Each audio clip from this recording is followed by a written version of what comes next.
So guys, আসসালামু আলাইকুম। আপনারা সবাই কেমন আছেন? আশা করি সবাই ভালো আছেন। আলহামদুলিল্লাহ, আমিও অনেক অনেক বেশি ভালো আছি। আজকের ভিডিওটা খুবই স্পেশালি হতে যাচ্ছে, কারণ আজকের ভিডিওতে দেখতে পাচ্ছেন বিএনপি পরিবারের সকল নেতৃবৃন্দ একসাথে উপস্থিত হয়েছে। আমরা গাইস আরফাতুর রহমান কুকু ক্রীড়া পরিষদ প্রাকৃতিক সৌন্দর্যের মাঝখানে ইকো পার্ক গেরা স্টেডিয়ামে আজকের গোল্ড কাপ ক্রিকেট খেলার উদ্বোধনী উপলক্ষে উপস্থিত সকল নেতৃবৃন্দ বিএনপি পরিবারের সফল জনপ্রিয় প্রধানমন্ত্রী জনমানুষের নেত্রী বেগম খালেদা জিয়া, শহীদ প্রেসিডেন্ট জিয়া রহমানের ছোট ছেলে আরফাতুর রহমান কুকু স্মৃতিকে ধারণ করে আজকের খেলার উদ্বোধন হতে যাচ্ছে। আরফাতুর রহমান কুকু একজন ক্রীড়া প্রেমিক ছিল। আমার বিএনপি পরিবারের সকল নেতৃবৃন্দ এবং আরফাতুর রহমান কুকু ক্রীড়া পরিষদের নেতৃবৃন্দ সবাইকে অশেষ ধন্যবাদ জানাই, কারণ আজকে আপনারা এখানে উপস্থিত হয়ে সুন্দর মাঠকে আলোকিত করেছেন।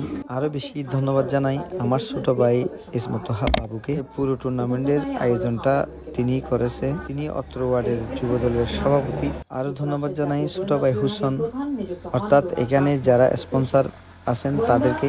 বাহারছড়া ইউনিয়ন দক্ষিণ শাখা যুব দলের পক্ষ থেকে আমার সকল দর্শক বিন্দুদের কাছে অনুরোধ রইল, আপনারা প্রতিদিন এরকম সুন্দর প্রাকৃতিক ঘেরা মনোরম পরিবেশে বসে খেলা দেখতে আসবেন এবং উপস্থিত হয়ে সুন্দর এই পরিবেশটাকে আরো আলোকিত করবেন। আর যারা আমার ফেসবুক ফ্রেন্ড ফলোয়ার যারা আছেন ক্রীড়ামোদী ভাইদের কাছে আমার একটা অনুরোধ থাকবে, আমার এই ভিডিওটা শেয়ার করে পাশে থাকবেন।